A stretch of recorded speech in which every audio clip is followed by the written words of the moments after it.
당뇨병이 있으면 감염 위험이 높다는 건 뭐 다들 아시는 얘기죠. 근데요, 어떤 감염이 가장 큰 문제일까요? 막연하게 걱정만 하는 건 이제 그만해도 될 것 같습니다. 최근에 발표된 아주 획기적인 연구가 드디어 그 답을 명확하게 찾아냈거든요. 자, 지금부터 그 핵심 내용을 같이 한번 파헤쳐 보겠습니다. 자, 바로 이 질문이 오늘 우리가 풀어볼 핵심 문제입니다. 아마 많은 분들이 폐렴인가? 아니면 요로 감염 같은 거 아닐까? 하고 생각하실 텐데요. 잠시 후에 공개될 정답은 여러분의 예상을 완전히 뒤엎을 수도 있습니다. 지금부터 그 답을 찾아 같이 한번 가보시죠. 제2형 당뇨병이 있으면 감염에 더 취약해진다는 건 이미 잘 알려진 사실이죠. 근데 문제는 어떤 감염에 얼마나 더 약한지에 대해서는 사실 좀 막연했다는 겁니다. 맞습니다. 그냥 위험하다더라 하는 것만으로는 부족하잖아요. 내 시간과 노력을 어디에 집중해야 할지, 또 병원에 가서 의사 선생님이랑 어떤 점을 중점적으로 상의해야 할지 알려면 구체적인 정보가 꼭 필요하단 말이죠. 바로 이 지점에서 이번 대규모 연구가 정말 중요한 역할을 한 겁니다. 자, 그럼 이 연구가 어떻게 그 답을 찾아냈는지 그 과정을 한번 따라가 보죠. 이번 메타 분석은요, 마치 탐정 수사 같아요. 무려 70개나 되는 각기 다른 연구들을 하나로 모아서 분석했거든요. 흩어져 있던 단서들을 모아서 거대한 퍼즐을 맞춘 거죠. 결과를 보시기 전에 딱 두 가지만 먼저 짚고 넘어갈게요. 유병률이랑 발생률이라는 건데 어렵지 않아요. 유병률은 스냅샷이에요. 찰칵하고 지금 이 순간을 찍은 사진 같은 거죠. 지금 당장 감염을 앓고 있는 사람이 몇 명이나 되나 이걸 보는 거고요. 반면에 발생률은 영화라고 생각하시면 돼요. 시간이 쭉 흐르는 동안 얼마나 많은 새로운 환자가 생겨났나 이걸 보는 겁니다. 이 두 가지를 같이 봐야 전체 그림이 딱 들어오거든요. 자, 이제 드디어 첫 번째 비밀이 밝혀질 시간입니다. 먼저 유병률, 그러니까 스냅샷으로 봤을 때 지금 현재 제2형 당뇨병 환자분들한테 가장 흔한 감염은 뭘까요? 3위부터 가보겠습니다. 3위는요, 바로 요로 감염입니다. 당뇨병 환자 10명 중 거의 1명, 정확히 9.7%가 이 문제로 고생하고 계신다는 뜻이에요. 이것도 결코 적은 수치는 아니죠. 하지만 진짜 놀라운 건 이제부터입니다. 2위는 피부 감염입니다. 28.6%. 와, 이건 뭐 4명 중 1명을 훌쩍 넘는 수치죠. 정말 많죠?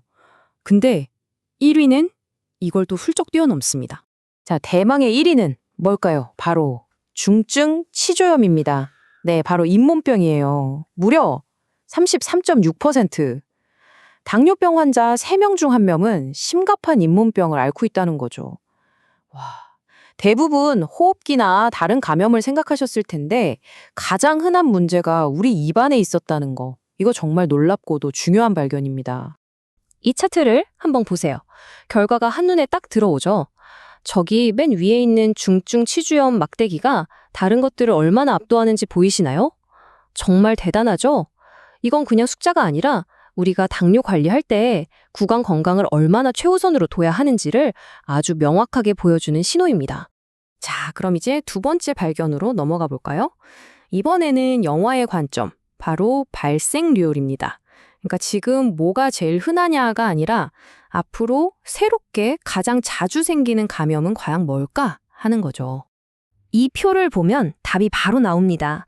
다른 거 다 제치고 압도적인 1위가 있죠? 바로 호흡기 감염, 폐렴이나 기관지염 같은 것들이요. 1만 명을 1년 동안 지켜봤을 때 무려 1,400건이 넘는 새로운 케이스가 생기는 거예요. 2위인 피부 감염보다 2배 이상 많고 요로 감염에 비하면 거의 3배나 되는 엄청난 수치입니다. 이게 바로 우리가 가장 경계해야 할 새로운 위협이라는 뜻이죠. 연구진들이 결론에서 딱 한 문장으로 정리했어요. 하기도 감염의 발생률이 가장 높았다. 이게 그냥 의견이 아니라 수많은 데이터를 뚫고 나온 팩트라는 거죠. 앞으로 우리가 어디에 집중해야 할지 알려주는 정말 중요한 이정표 같은 말입니다. 자, 지금까지 두 가지 큰 발견을 살펴봤는데요. 그럼 이걸 다 합쳐서 우리가 진짜로 기억해야 할 핵심 결론은 뭘까요? 한번 정리해 보겠습니다. 그래서 결론은 이겁니다. 제2형 당뇨병 관리에서 우리가 가장 신경 써야 할 두 곳은 바로 잇몸과 폐입니다. 다시 말해 중증 취재염은 이미 우리 곁에 있는 가장 흔한 적이고요. 하기도 감염은 앞으로 우리를 가장 자주 공격할 새로운 적이라는 거죠. 이 사실만 제대로 알아도 이제 막연하게 불안해하는 대신에 의사 선생님과 함께 관리의 우선순위를 딱 정할 수 있게 되는 겁니다. 훨씬 명확해졌죠? 그래서 오늘 이 내용을 마무리하면서 여러분께 이 질문을 꼭 드리고 싶어요. 지금 여러분의 건강관리 계획 한번 떠올려 보세요. 거기에 정기적인 치과 검진이나 호흡기 건강관리가 중요한 항목으로 들어가 있나요? 혹시 이 두 가지 가장 큰 위험을 놓치고 있었던 건 아닐까요? 오늘 이 정보를 계기로 자신의 관리 계획을 한번 점검해 보시면 정말 좋겠습니다.